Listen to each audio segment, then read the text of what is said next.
ಆವಾಗ ಒಂದು ರೀತಿಯ ಮಾಗಿದ ಪ್ರೀತಿ ಇರೋದು. ಈಗ ಮಾಗುವಂಥ ಪ್ರೀತಿ ಇದೆ. ಪರಸ್ಪರ ನಂಬಿಕೆ ಮತ್ತೆ ಗೌರವ. ನನಗೆ ಪ್ರೀತಿ ಅಂದ ಕೂಡಲೇ ಫಸ್ಟ್ ನೆನಪಾಗದೆ ಬೀಯಿಂಗ್ ಒನ್ ಅನ್ನೋ ಕಾನ್ಸೆಪ್ಟ್. ನನಗೆ ಸದ್ಯಕ್ಕೆ ಗೊತ್ತಿರೋದು ತಂದೆ ತಾಯಿ ಪ್ರೀತಿ.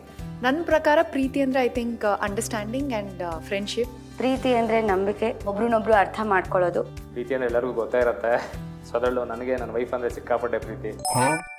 ಎರಡು ಬೇರೆ ದೇಹಗಳು, ಎರಡು ಬೇರೆ ಆಚಾರಗಳು, ಎರಡು ಬೇರೆ ವಿಚಾರಗಳು, ಇದೆಲ್ಲ ಇದ್ರೂ ಎರಡು ಬೇರೆ ಟೇಸ್ಟು, ಇಷ್ಟೆಲ್ಲ ಡಿಫ್ರೆನ್ಸ್ ಆಫ್ ಒಪಿನಿಯನ್ ಇದ್ರೂ ನಾನು ನೀನು ಒಂದೇ, ನೀನು ನಾನು ಆಗ್ತೀನಿ, ನಾನು ನೀನು ಆಗ್ತೀನಿ ಅನ್ನೋದಿದೆಯಲ್ಲ, ಅದೇ ನಿಜವಾದ ಪ್ರೀತಿ ಅನ್ಸುತ್ತೆ. So trust, compromise and understanding each other. ಯಾವುದೇ ಎಕ್ಸ್ಪೆಕ್ಟೇಷನ್ಸ್ ಇಟ್ಕೊಳ್ದೆ ಮಾಡೋದು ನಿಜವಾದ ಪ್ರೀತಿ. ಒಬ್ಬರನ್ನ ಇನ್ನೊಬ್ಬರು ಸರಿಯಾಗಿ ಅರ್ಥ ಮಾಡಿಕೊಂಡು ಅವರ ಭಾವನೆಗೆ ಸ್ಪಂದಿಸೋದೇ ನಿಜವಾದ ಪ್ರೀತಿ ಅಂತ ನನಗನ್ಸುತ್ತೆ. ಪ್ರೀತಿ ಅಂದರೆ ತುಂಬ ರೆಸ್ಪೆಕ್ಟ್ ಇದೆ.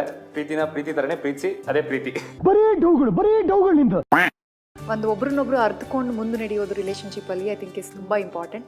ಅದು ಬಿಟ್ಟರೆ ಈಗ ನಮ್ಮ ಸಿನಿಮಾದಲ್ಲಿ ನೋಡ್ಬೋದು ಪ್ರೀತಿ ಅಂದರೆ ಏನು ಅನ್ನೋದನ್ನ ಭಾವತೀರಯಾನದಲ್ಲಿ ತೋರಿಸಿದ್ವಿ, ಅದನ್ನ ನೋಡಿ. ಆಯ್ತಾ? ಎಲ್ಲ ಕ್ವಶನ್ಸ್ ಇಷ್ಟನಾ? ಎಸ್.